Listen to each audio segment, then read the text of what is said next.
सफेद कार्डधारियों को प्रति सदस्य 5-5 किलो अनाज केंद्र और इतना ही अनाज राज्य सरकार की ओर से मुफ्त मिलेगा। केंद्र की ओर से मुफ्त अनाज 2 महीने तक मिलेगा। राज्य सरकार ने मई का अनाज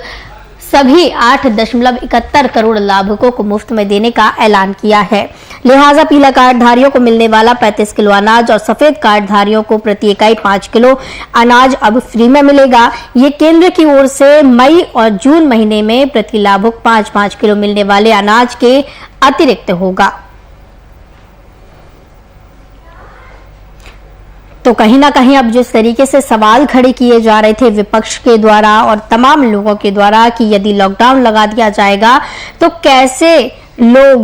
कैसे जो गरीब परिवार हैं, जो मजदूर हैं, जो रोज कमाने खाने वाले लोग हैं, वो कैसे अपना पालन पोषण करेंगे। तो सरकार ने अब उनकी समस्या का समाधान निकालते हुए ये फैसला लिया है। पीला कार्डधारी लाभुकों को बिहार सरकार इस महीने प्रति परिवार 35 किलो अनाज मुफ्त देगी। ऐसे कार्डधारियों की संख्या राज्य में 25 लाख के पार है। इसके अलावा सभी सफेद कार्डधारियों को प्रति सदस्य 5-5 किलो अनाज केंद्र और इतना ही अनाज राज्य सरकार की ओर से मुफ्त मिलेगा, यानी कि 10 किलो अनाज प्रति सदस्य सफेद कार्डधारियों को मिलेगा। तो जिस तरीके से लॉकडाउन अब बिहार में लगाया गया है और सख्त पाबंदियों के साथ उस पर अमल किया जा रहा है, पुलिस भी सख्ती बरत रही है, तो जो समस्या लोगों के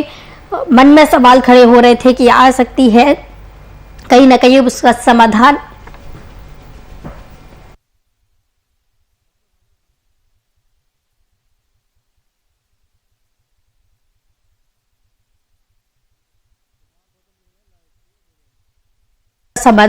निकलता हुआ नजर आ रहा है। इस खबर की तमाम जानकारी के लिए हमारे साथ संवाददाता कुमार गौतम जुड़े हुए हैं। गौतम, जिस तरीके से लोगों के मन में, विपक्षी मन में सवाल खड़ा हो रहा था कि यदि लॉकडाउन लगा दिया जाएगा तो रोज कमाने खाने वाले लोग हैं वो कैसे अपना भरण पोषण करेंगे, परिवार को कैसे पालेंगे, तो एक ये सवाल खड़ा हो रहा था। तो कहीं ना कहीं अब सरकार की तरफ से जो फैसला लिया गया है ये बेहद ही सराहनीय कदम है।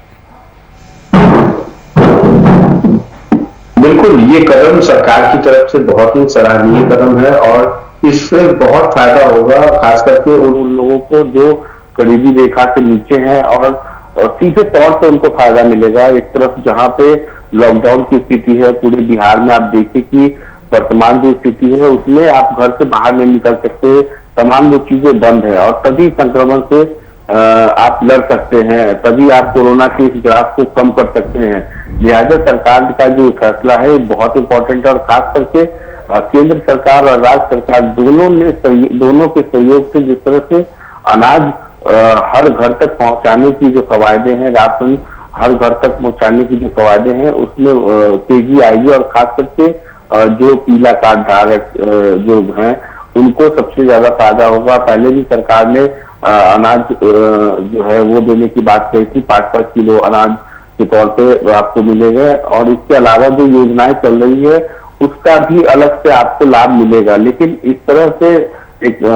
विकट परिस्थितियों में सरकार जिस तरह से पहल कर रही है ये अच्छी पहल है और तभी लोगों को भरोसा होगा अपने अपने सरकार के ऊपर, जनप्रतिनिधियों के ऊपर, क्योंकि विपत्ति में सरकार का काम, सबसे पहला काम यही होता है कि भोजन उपलब्ध कराना। अगर आप भोजन उपलब्ध करा देंगे, पेट भर जाएगा तो तमाम बीमारियों से भी जूझ सकते हैं, इसलिए ये बेहद जरूरी था। और दूसरी बात ये कि कल भी जो मुख्यमंत्री ने जो समीक्षा बैठक की थी उस समीक्षा बैठक के तहत सरकार ने ये बहुत बड़ा फैसला लिया था कि किसी भी परिस्थिति में भोजन और रोजगार, ये 2 चीजें जरूरी है जो मिलनी चाहिए, तभी जाकर के हम इससे निपट सकते हैं। क्योंकि बिहार में जो श्रमिक जो बाहर से आए हैं या जो प्रवासी बिहारी हैं जो अपने घर आए हैं उनके लिए रोजगार की व्यवस्था हो, उनके लिए भोजन की व्यवस्था हो, तो पीला कार्ड के जो कार्ड धारक हैं या जो गरीबी रेखा के नीचे हैं या वैसे लोग जो निशक्त कह सकते हैं, जो निशक्त हैं, जो रोज नहीं कमा सकते, रोज नहीं खा सकते, वैसे लोगों के लिए एक समझिए ये एक तरीके का रामबाण है, क्योंकि भोजन की व्यवस्था सबसे बड़ी व्यवस्था है इस वक्त और रोजगार की व्यवस्था सबसे बड़ी व्यवस्था है इस वक्त। अगर सरकार देती है या सरकार अगर जन जन तक पहुंचाने की कोशिश कर रही है तो सरकार की अच्छी पहल है। आपने देखा कि कल भी जिस तरह से मुख्यमंत्री ने सामुदायिक किचन की बात कही, ताकि कोई भी ऐसा व्यक्ति जो काम नहीं कर रहा है बाहर में या लॉकडाउन की वजह से जिसको परेशानी हो रही है, वो सामुदायिक भवन में भोजन की व्यवस्था कर सकता है, खा सकता है। और वहां पर कम्युनिटी किचन की बात कही है। बिहार के लगभग सभी जिलों में जिलाधिकारी को निर्देश दिया गया है कि जो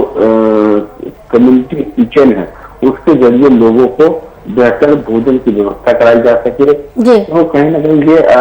एक अच्छी पहल है सरकार की तरफ से, जिसको लेकर के ये देखने को मिल रही है। जी बिल्कुल, जो प्रवासी सोचकर अपने गृह वापसी की थी, बिहार वापस आए थे, तो कहीं ना कहीं जो सोचकर आए थे कि सरकार उन्हें मुहैया कराएगी तमाम सुविधाएं, तो कहीं ना कहीं अब वो चीजें सफल होती हुई नजर आ रही हैं।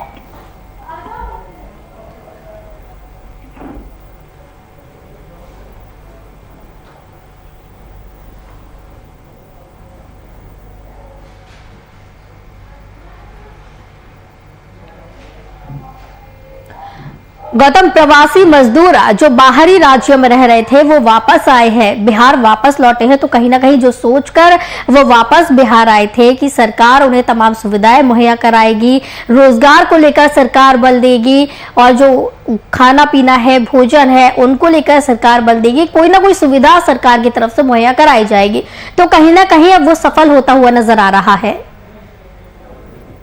बिल्कुल, देखिए, न सिर्फ सफल होता बल्कि ये कह सकते हैं कि ये सरकार लॉकडाउन से पहले ही ये डिसाइड कर चुकी थी कि व्यवस्थाएं कैसे ठीक की जाए। ये जरूरी था, ये बेहद जरूरी था, क्योंकि लॉकडाउन के समय में सबसे ज्यादा चिंता इसी बात की रहती है कि आपको भोजन की व्यवस्था कैसे कराई जाए, क्योंकि रोज कमाने रोज खाने वाले जो लोग हैं उनकी तादाद सबसे ज्यादा है। आज देखिए, कभी मैंने एक खबर जो ढूंढी थी, उस खबर में आप देखिए कि एक जो चूल्हा है, जो चाहे वो किसी भी रूप में हो, बस स्टैंड में हो या कहीं भी, तो हर जगह पर खाने पीने के लिए जो स्वरोजगार के तहत इसमें सरकार का कोई योगदान नहीं होता। आप ये व्यवस्था देखिए बिहार के अंदर पहले से किस तरीके से है। अगर कोई व्यक्ति सरकारी नौकरी में नहीं है या सरकारी सेवा में नहीं है, अगर उसने कोई बिजनेस किया है, कोई ढाबा खोला है या कोई, तो वहां पर जो चूल्हा जलता है उसमें 25 से 30 लोग काम करते हैं। तो 25 से 30 लोग काम करते हैं। जैसे कल जो बस स्टैंड वाली जो तस्वीर की वो मैं बता रहा हूँ आपको कि वो चूल्हा जल नहीं रहा है, इसलिए क्योंकि लॉकडाउन है। लेकिन जो 25-30 लोग जो उस चूल्हे से जुड़े हुए लोग थे, जिसका पेट भरता था, जो लोग खाना खिलाते थे दूसरे को, या जो लोग जो राहगीर होते थे, जो बस यात्री होते थे, जो रेलवे स्टेशन से आते थे, उनको भोजन की व्यवस्थाएं की जाती थी। तो कहीं ना कहीं अब इन लोगों के ऊपर जो बेरोजगारी का आलम है, ये जो भूखे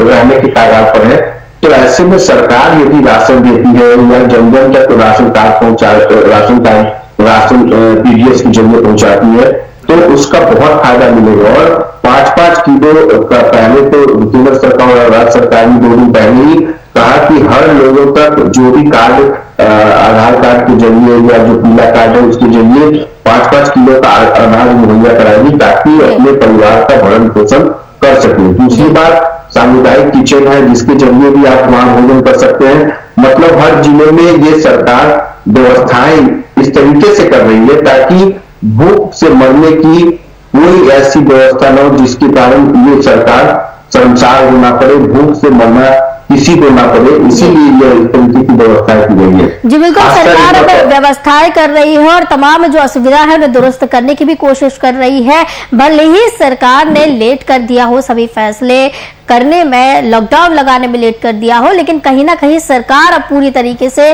तैयारी कर रही है इससे निपटने के लिए। बहुत बहुत धन्यवाद कुमार गौतम, संवाददाता हमारे साथ जुड़े थे इस खबर की तमाम जानकारी के लिए। तो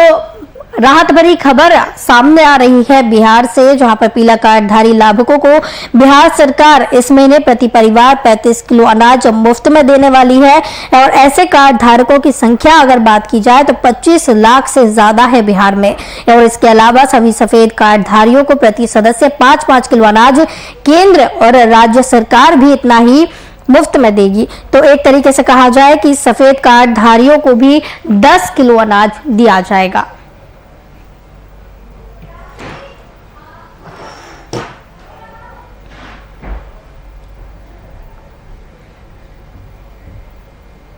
कोरोना वायरस संक्रमण के कारण भारत की स्थिति खराब है। हर राज्य में कोरोना की गंभीर हालत है। ऐसे में प्रधानमंत्री नरेंद्र मोदी कोरोना संक्रमण को लेकर हर राज्य से समय समय पर जानकारी ले रहे हैं। तो वहीं गुरुवार को प्रधानमंत्री नरेंद्र मोदी ने 4 राज्यों के मुख्यमंत्रियों और 2 उपराज्यपालों से फोन पर बात की। इस दौरान उन्होंने राज्य में कोरोना के हालातों की समीक्षा की और इस पर उनसे जानकारी प्राप्त की। खबरों की माने तो प्रधानमंत्री नरेंद्र मोदी ने तेलंगाना, आंध्र प्रदेश, ओडिशा, झारखंड के मुख्यमंत्रियों से उनके राज्यों में कोविड-19 की स्थिति को लेकर बात की है। इसके साथ ही पुडुचेरी और जम्मू कश्मीर के उपराज्यपालों से भी दोनों केंद्र शासित प्रदेशों की स्थिति जानी।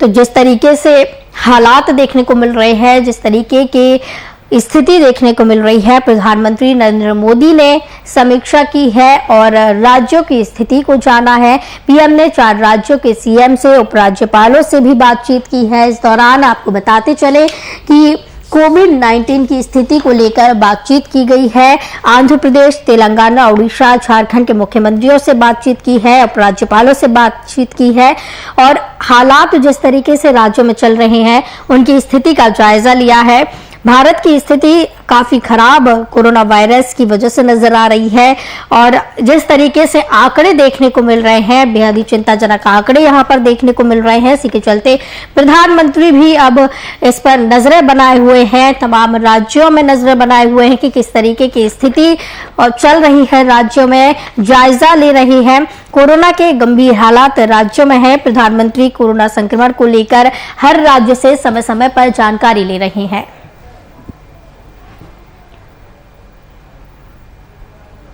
इस खबर की तमाम जानकारी के लिए हमारे साथ बिहार झारखंड संपादक कुंदन कृतज्ञ जी जुड़े हुए हैं। कुंदन जी, प्रधानमंत्री भी अब चिंतित नजर आ रहे हैं और तमाम राज्यों पर नजरें बनाए हुए हैं कि क्या कुछ स्थिति राज्यों में चल रही है। जाहिर सी बात है, स्थिति थोड़ी सी चिंताजनक तो है और खास करके अगर देश के बाकी राज्यों की बात कर लें, केंद्र शासित प्रदेशों की बात कर लें तो हर जगह की स्थितियां अलग अलग हैं। उड़ीसा में कल जहां 10,000 से अधिक संक्रमित मरीज निकल कर आए, महाराष्ट्र में मुंबई की स्थिति बहुत ही भयानक बनी हुई है और पूरे महाराष्ट्र की बात करें तो महाराष्ट्र की स्थिति भी चिंताजनक है। राजस्थान, पंजाब, उत्तर प्रदेश, तमाम राज्यों की जो स्थितियां हैं उन स्थितियों की वजह से प्रधानमंत्री की चिंता स्वाभाविक है और जो स्थिति को नियंत्रित करने के लिए जो उपाय किए जा रहे हैं उसी को लेकर कल देर शाम प्रधानमंत्री ने 4 राज्यों के मुख्यमंत्रियों से वीडियो कॉन्फ्रेंसिंग के जरिए बात की है। इन राज्यों में उड़ीसा, झारखंड, आंध्र प्रदेश, तेलंगाना, इन 4 राज्यों में कहें तो संक्रमण की दर काफी अधिक है, संक्रमण की रफ्तार बढ़ी हुई है, संक्रमित मरीजों के आंकड़े थोड़े से चिंताजनक लेवल पर हैं और शायद यही वजह है कि प्रधानमंत्री ने इन 4 राज्यों के मुख्यमंत्रियों से कल देर शाम वीडियो कॉन्फ्रेंसिंग के जरिए बात की और 2 केंद्र शासित प्रदेश पुडुचेरी और जम्मू और कश्मीर के उपराज्यपालों से बात की है। अब इस बातचीत में आगे आने वाले समय में किस तरीके से कोरोना संक्रमण से लड़ने के उपाय निकाले जाएंगे, ये तमाम बातें सामने हैं। उसके साथ ही साथ जो कहा जा रहा है कि अब सब राज्यों के साथ मिलकर समन्वय बनाकर इसके लड़ने के उपाय निकाले जा रहे हैं और प्रधानमंत्री ने इस बात पर भी चर्चा की है कि लॉकडाउन कैसे लगाया जाए और लॉकडाउन का क्या प्रभाव होना चाहिए, उसकी स्थिति क्या होना चाहिए और खास करके लॉकडाउन जैसे शब्दों से बचने के लिए प्रधानमंत्री ने तमाम राज्यों से सुझाव मांगे हैं। जैसे लॉकडाउन की जगह झारखंड ने स्वास्थ्य सुरक्षा सप्ताह का नाम दिया था और शायद स्वास्थ्य सुरक्षा सप्ताह के नाम की वजह से वह साइकोलॉजिकली मनोवैज्ञानिक रूप से वह बात जनता तक उतना कह सकते हैं खतरनाक रूप से या उतने बड़े अंदाज में नहीं पहुंच पा रही है। स्वास्थ्य सुरक्षा सप्ताह मनोवैज्ञानिक रूप से एक बेहतर नाम है लॉकडाउन की जगह। इन्हीं सब मुद्दों को लेकर प्रधानमंत्री ने इन मुख्यमंत्रियों और उपराज्यपालों से बात की है और सूत्र के हिसाब से जो अनौपचारिक रूप से जो खबरें निकलकर सामने आ रही हैं, आने वाले कुछ दिनों में पूरे देश में कुछ सख्त पाबंदियों की घोषणा प्रधानमंत्री नरेंद्र मोदी कर सकते हैं। जी जी कुंदन जी, जिस तरीके से आपने बताया कि लॉकडाउन का नाम बदलकर जैसे कि झारखंड में स्वास्थ्य सुरक्षा सप्ताह रखा गया, तो क्या ये लॉकडाउन का नाम बदलकर अगर लॉकडाउन या मिनी लॉकडाउन लगाया जाएगा कुछ और नाम रखकर, तो क्या इसका असर ज्यादा देखने को मिलेगा? देखिए, मनोवैज्ञानिक रूप से देश की जनता को उस प्रकार से चिंतित और विचलित नहीं करना चाहते हैं प्रधानमंत्री, और शायद यही वजह है कि लॉकडाउन का नाम बदलकर कुछ और नाम देने की कोशिश की जा रही है और उसके प्रयास में तमाम राज्य सरकारों के मुख्यमंत्रियों से उन्होंने चर्चा की है। देखिए, नाम बदलने से कुछ नहीं होता, नाम बदलने से जो स्थिति है उसमें आपको नतीजे से मतलब है। और खास करके लॉकडाउन का पिछले बार 2020 में जो मानसिक रूप से प्रवासी मजदूरों के ऊपर, बाकी जो दिहाड़ी मजदूर थे, जो निचले तबके के कम आय वर्ग के जो लोग थे, उनके ऊपर कुछ कह सकते हैं बुरा प्रभाव पड़ा था। अब उस शब्द से उस पूरे स्थिति में यह परिवार और ऐसी जनता दोबारा से न पहुंच जाए और मनोवैज्ञानिक रूप से परेशान न हो जाए। शायद इस वजह से भी प्रधानमंत्री कुछ नए नामों की तलाश कर रहे हैं, नए संज्ञा की तलाश कर रहे हैं, जिससे काम भी हो जाए और लोगों के ऊपर मनोवैज्ञानिक प्रभाव ना पड़े। जी बिल्कुल, कहीं ना कहीं अब मानसिक परेशानी से लोगों को बचाने के लिए प्रधानमंत्री कोशिश कर रहे हैं कि मानसिक तनाव लोगों को ना हो। बिल्कुल, मानसिक तनाव, मानसिक परेशानी, इन तमाम चीजों से प्रधानमंत्री देश की आम जनता को बचाना चाहते हैं। और दूसरी अहम बात यह है कि जो 2020 की त्रासदी जिन परिवारों ने झेल रखी है, उस त्रासदी का लंबे समय तक मनोवैज्ञानिक प्रभाव रखता है। उस मनोवैज्ञानिक प्रभाव से भी लोगों को दूर रखने के लिए यह तमाम उपाय सुझाए जा रहे हैं। और इस बार प्रधानमंत्री ऐसे किसी हड़बड़ी में नहीं है, वह तमाम उपायों को बिल्कुल सोच समझकर राज्य सरकारों से चर्चा मशवरा करके देश में लागू करना चाहते हैं। क्योंकि देखिए, एक लंबी प्रक्रिया है और इस प्रक्रिया के तहत कल देर शाम जिन 4 मुख्यमंत्रियों से बात की गई है, उसमें ये 4 राज्य बहुत बुरी तरीके से प्रभावित हैं। प्रधानमंत्री ने कहीं न कहीं इन राज्य के हालातों पर भी चर्चा की है, यहाँ पर स्वास्थ्य संसाधनों के द्वारा किस तरीके से उपाय किए जा रहे हैं उस पर भी चर्चा की है, किस तरीके से ऑक्सीजन की सप्लाई, दवाइयों की बात कर ले, ये तमाम चीजों पर चर्चा की है। और साथ ही साथ आने वाले समय में कोरोना संक्रमण के प्रभाव से कैसे लड़ाई करनी है, इस पर भी चर्चा हुई है। तो मौजूदा स्थिति और आने वाले कल के लिए तैयारियों को लेकर इन दोनों चर्चाओं का लबोलुआब यही है कि प्रधानमंत्री ने चारों मुख्यमंत्रियों को, दोनों उपराज्यपालों को आश्वासन दिया है, केंद्र सरकार के सहयोग का भरोसा दिलाया है और साथ ही साथ आने वाले समय में किस तरीके से राज्यों में उपाय किए जाए, देश में क्या व्यवस्था प्रभावी की जाए, इसको लेकर भी चर्चा की है। आज जी बिल्कुल, जिस तरीके से चर्चाएं की जा रही है, समीक्षा कल की गई है तमाम राज्यों की, झारखंड की गई है, आंध्र प्रदेश और तमाम मुख्यमंत्रियों से बात की है, उपराज्यपाल से प्रधानमंत्री ने बात की है, तो निष्कर्ष की अगर बात की जाए तो इसकी क्या कुछ निष्कर्ष निकलकर सामने आया? देखिए, निष्कर्ष की जहां तक बात है तो प्रधानमंत्री ने अपनी तरफ से इनपुट लिया है, जो उन्हें जानकारी हासिल करनी थी, जानकारी उन्होंने हासिल कर ली है। और साथ ही साथ इस जानकारी के अलावा उन्होंने इन राज्यों की स्थितियों के बारे में भी समझा है, इन राज्यों की जरूरतों के संबंध में जानकारी ली है। इन राज्यों को असल में किन किन चीजों की जरूरतें हैं, वेंटिलेटर्स की जरूरत है, ऑक्सीजन की जरूरत है, दवाइयों की जरूरत है, टीके की जरूरत है, किन किन चीजों की जरूरत है उसके संबंध में जानकारी भी ली है। साथ ही साथ इन राज्यों से, जिस तरीके से मैंने पहले भी कहा कि उड़ीसा और झारखंड 2 राज्यों से ऑक्सीजन की सप्लाई देश के दूसरे हिस्सों में की जा रही है, उस संबंध में भी आगे किस तरीके से दूसरे राज्यों को सपोर्ट किया जा सकता है, सहयोग किया जा सकता है। हालांकि अब धीरे धीरे बाकी दूसरे राज्यों में भी ऑक्सीजन की व्यवस्था हो रही है, लेकिन तब तक के लिए उड़ीसा, झारखंड, इन राज्यों से किस तरीके से दूसरे राज्यों को मदद पहुंचाई जा सकती है उस संबंध में भी चर्चा हुई है। निष्कर्ष की अगर बात करें तो प्रधानमंत्री हो सकता है आज भी कुछ अन्य राज्यों के मुख्यमंत्रियों से चर्चा करें और इस चर्चा के बाद ही देश में कोरोना संक्रमण से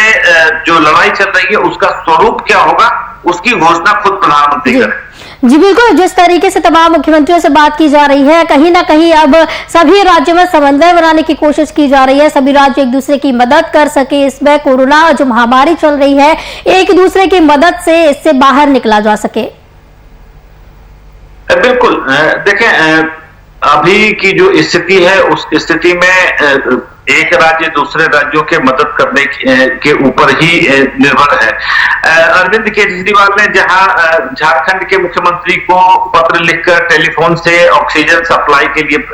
अनुरोध किया, वहीं झारखंड के मुख्यमंत्री ने गुजरात के मुख्यमंत्री को ऑक्सीजन सिलेंडर और टीके और दवाइयों के लिए अनुरोध किया। तो यह कह सकते हैं कि एक कड़ी है जिस कड़ी के तहत हर एक राज्य अपने संसाधनों के हिसाब से दूसरे राज्यों को मदद पहुंचाने की कोशिश कर रहा है या पहुंचा भी रहा है। झारखंड से मैंने पहले भी बताया कि झारखंड से कल तक लगभग 85 से अधिक ऑक्सीजन टैंकरों को वायुसेना के विशेष विमान के जरिए देश के दूसरे राज्यों तक पहुंचाया गया है। रेल मार्गों से निर्बाध ऑक्सीजन की आपूर्ति की जा रही है। ऑक्सीजन एक्सप्रेस ट्रेनों को विशेष ग्रीन कॉरिडोर बनाकर दूसरे राज्यों तक भेजा जा रहा है ताकि इन ट्रेनों को पहुंचने में ज्यादा वक्त, ज्यादा विलंब ना हो सके। तो हर राज्य एक दूसरे राज्य को अपने उपलब्ध संसाधनों के जरिए मदद करने की कोशिश कर रहे हैं। अब सवाल यह है कि इस लड़ाई में जरूरत है इस बात की कि राज्य अपने स्वास्थ्य महकमे के तहत कितनी जल्दी और कितनी तीव्रता से इस तमाम उपायों को लागू कर पाता है कि जनता के बीच में जो संक्रमण की चेन फैली है उस चेन को तोड़ा जा सके। जी बिल्कुल, तमाम प्रयास किए जा रहे हैं। अब देश पूरा एकजुट होकर इस पर काम कर रहा है। जिस तरीके की महामारी चल रही है और सभी को समन्वय एक दूसरे से बनाने की जरूरत है, तो कहीं ना कहीं अब जनता को भी जागरूक होने की जरूरत है। जिस तरीके की स्वास्थ्य व्यवस्था है, जिस तरीके की संसाधन बढ़ाए जा रहे हैं, कोशिशें की जा रही है, तो कहीं अब जनता को भी ये चाहिए कि वो सरकार की मदद करे और सरकार के साथ समन्वय बना के रखें। देखिए, जहां तक जनता की बात रही तो जनता ने कुछ कह सकते हैं गफलत जरूर किया है, कुछ जनता की तरफ से लापरवाही जरूर की गई है, क्योंकि मान लें कि पिछले साल लॉकडाउन की प्रक्रिया के बाद जब देश अनलॉकडाउन की प्रक्रिया से गुजर रहा था, उसके बाद देश में इस बात की खबरें आने लगी कि हमने टीके को विकसित कर लिया है, टीका परीक्षण के अंतिम दौर में है और बहुत जल्दी देशवासियों के बीच में टीका उपलब्ध भी होगा। जनवरी महीने में 16 जनवरी को देश को 2 टीका समर्पित कर दिए गए, कोविशील्ड और कोवैक्सीन। तब से लेकर आस्था जनता के मन में यह एक भावना बैठ गई कि हमने कोरोना से जंग जीत ली है, अब हमारा कोरोना कोई नुकसान नहीं कर सकता है। हालांकि इस बात को लेकर तमाम वैज्ञानिक पहलू और डॉक्टरी पहलू इस बात को लेकर हमेशा से सचेत करते आए थे कि जब तक आपने टीके की दोनों खुराक नहीं ले ली है तब तक आप कोरोना संक्रमण से सुरक्षित नहीं है। मास्क, सैनिटाइजर और सोशल डिस्टेंसिंग का उपयोग आपके लिए एकदम अनिवार्य है, लेकिन जनता उस बात से दूर होती चली गई और इसका परिणाम यह हुआ है कि आज अगर संक्रमित हो रही है तो वह देश की आम जनता ही हो रही है और अपने इस लापरवाही का जिस बड़े स्तर पर अंजाम भुगता जा रहा है वह आने वाले कई पीढ़ियों तक, कई सदियों तक इस बात की चर्चा होगी कि हमने जिस महामारी को झेला है वो महामारी पूरे मानवता के लिए एक समय खतरा बन चुकी थी। जी बिल्कुल, कहीं ना कहीं टीके की वजह से जिस तरीके से लोग बेफिक्र होते नजर आए थे पहली लहर के बाद और लोग सोच रहे थे कि अब सामान्य जीवन जी सकेंगे, तो कहीं ना कहीं यही लापरवाही है लोगों की वजह से जो आई है, जो दूसरी लहर इतना बड़ा रूप लेकर निखर कर आई। बिल्कुल, दूसरी लहर की बात अगर कर लें तो दूसरी लहर को लेकर हमने पिछले कार्यक्रम के दौरान भी इस बात की चर्चा की थी कि दूसरी लहर को लेकर जिस तरीके से सरकार और राज्य सरकारों ने, केंद्र सरकार और राज्य सरकारों ने भी तैयारियों में, इंतजाम करने में ढिलाई बढ़ती है, कहीं ना कहीं शिथिलता देखी गई, वहीं दूसरी तरफ जनता की तरफ से भी लापरवाही रही और लापरवाही बिल्कुल अपने चरम पे रही है। ऐसा नहीं कि छोटी मोटी लापरवाही रही है। आप देखें कि जनवरी महीने से लेकर मार्च महीने तक मास्क और सैनिटाइजर तो लोग भूल चुके थे, लोगों की जिंदगी से बाहर हो चुका था, जबकि बार बार इस बात की सलाह दी जा रही थी कि जी बिल्कुल, जिस तरीके की स्थिति देखने को मिल रही है कहीं ना कहीं बेहद चिंताजनक स्थिति है और इसी को लेकर प्रधानमंत्री भी समीक्षा कर रहे हैं, मुख्यमंत्रियों से बात कर रहे हैं, उपराज्यपाल से बात कर रहे हैं और हालातों का जायजा ले रहे हैं। बहुत बहुत धन्यवाद। बिहार झारखंड संपादक कुंदन कृतज्ञ जी हमारे साथ जुड़े थे इस खबर की तमाम जानकारी के लिए।